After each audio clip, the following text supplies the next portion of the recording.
Channel था e learning school by Sachin. हम पढ़ रहे थे ज्योग्राफी के बारे में। लास्ट लेक्चर में हमने कवर किया था विषुवतीय प्रदेश। उसी सीरीज में हमारा आज का नेक्स्ट लेक्चर है लेक्चर 18 ज्योग्राफी का, प्राकृतिक प्रदेश एवं जनजीवन कैसा होता है हमारा सवाना प्रदेश के अंदर। तो चलिए शुरू करते हैं।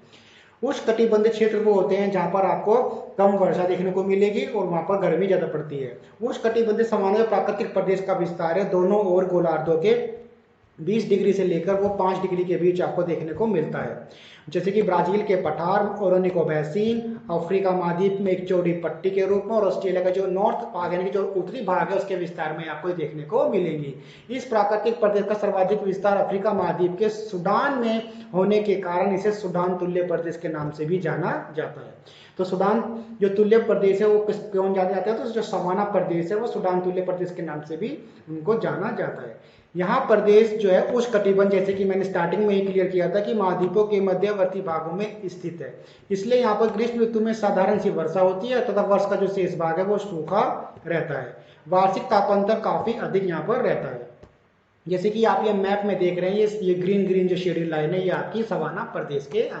तो ये आपका नॉर्थ अमेरिका वाला पार्ट हो गया, जैसे कि जो ब्राजील के नाम से जाना जाता है। ये आपके अफ्रीका महाद्वीप हो गया, और ये आपका ऑस्ट्रेलिया का उत्तरी छोर हो गया।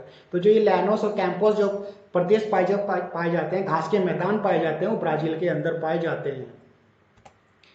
यहाँ की जो वनस्पति है वर्ष के अधिकांश महीने शुष्क यानी कि ड्राई होने के कारण यहाँ पर लंबी एवं मोटी घास यहाँ की विशेष प्रकार की वनस्पति है। यहाँ की घासें लगभग 3 मीटर तक लंबी होती है। जैसे कि हमारे यहाँ पर शुगर केन होती है उतनी लंबी लंबी वहां पर इनकी क्या है कि घास के मैदान होते हैं। जैसे कि हमारे यहाँ पर गन्ने की फसल होती है ऊंची ऊंची।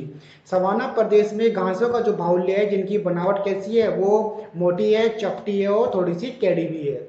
घासों में सबसे महत्वपूर्ण यहाँ पे जो है वो एलिफेंट ग्रास है। इसका आकार गुच्छेदार, जैसे कि हम ग्रेप्स का गुच्छा होता है ऐसे गुच्छेदार के फॉर्म में ये होती है। तो हाथी घास कहाँ पाई जाती है, तो हाथी घास जो है वो आपको सवाना प्रदेश में देखने को मिलेगी। इस प्रदेश की इन घासों के कारण ही इनको पार्कलैंड या बुश वेल्ड के नाम से भी जाना जाता है। क्वेश्चन आने लगे कि पार्कलैंड या बुशलैंड क्या है, कि सवाना प्रदेश के घास के मैदान है। इसके अतिरिक्त सवाना प्रदेश में कुछ पतझड़ वृक्ष जहां तहां बिखरे पाए जाते हैं, जिनकी ऊंचाई बहुत कम होती है। जीव जंतु जैसे कि एनिमल्स, इन घास भूमियों में चरने वाले बड़े जंतुओं की सबसे अधिक किस्में पाई जाती है। यहाँ जैबरा, एंटीलोप, जिराफ, गैंडा तथा हाथियों के बड़े बड़े झुंड देखे जा सकते हैं। सवाना प्रदेश में विस्तृत घास छेद एवं वृक्षों की कम संख्या मिलने के कारण जंतुओं में गतिशीलता अधिक होती है। यानी कि यहाँ पर क्या है कि घास के मैदान है और वृक्षों की कमी है, तो वो अपना खाना खाने के लिए इधर उधर उनको घूमना पड़ता है। इसी कारण से यहाँ बड़े आकार के स्तनधारी जैसे कि जिराफ, गैंडा और हाथी मिलते हैं। जिराफ के बारे में ये भी कहा जाता है कि ये घोड़े से तेज दौड़ता है। इन घास भूमियों में चीता और शेर जैसे नॉन वेजिटेरियन एनिमल्स भी यहाँ पर बड़ी संख्या में रहते हैं। ये मांसाहारी जंतु जैबरा और हिरन जैसे शाकाहारी जंतुओं का शिकार करते हैं। तो जो ये चीता और शेर देख रहे हैं आप, ये आपके जैबरा और जो हिरन होते हैं उनकी हंटिंग करते हैं। पहले इन जानवरों का खूब शिकार किया जाता था, इसलिए इन घास भूमियों को शिकार भूमि यानी कि हंटिंग लैंड के नाम से भी जाना जाता था। तो हंटिंग लैंड से किसको जाना जाता है, वो सवाना प्रदेश के जो हमारे ये क्षेत्र है उनको जाना जाता है। इसके अतिरिक्त शुतुरमुर्ग, गेम बर्ड, गैजल्स और ना उड़ने वाला एक पक्षी है हमारा एमू, वो भी पाया जाता है। तो जो शुतुरमुर्ग है ये आपका सबसे बड़ा पक्षी है। सबसे बड़ा पक्षी मतलब कि सबसे तेज दौड़ने वाला पक्षी है, सबसे बड़ा पक्षी है, और इसका अंडा भी सबसे बड़ा होता है। इन वन्य जीवों के संरक्षण के लिए राष्ट्रीय उद्यानों तथा अभयारण्यों की स्थापना की गई है। पूर्वी अफ्रीका राष्ट्रीय उद्यानों से आकर्षित होकर विश्व के कोने कोने से यहाँ पर्यटक आते हैं। आप ये जो डायग्राम में देख रहे हैं फोटो के अंदर, ये आपको घास के मैदान है सवाना प्रदेश के अंदर।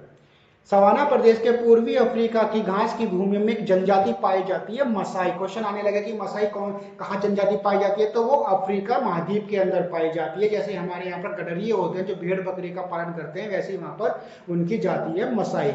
वे अपनी गाय, बैलों और भेड़ बकरियों के साथ एक स्थान से दूसरे स्थान पर घूमते रहते हैं।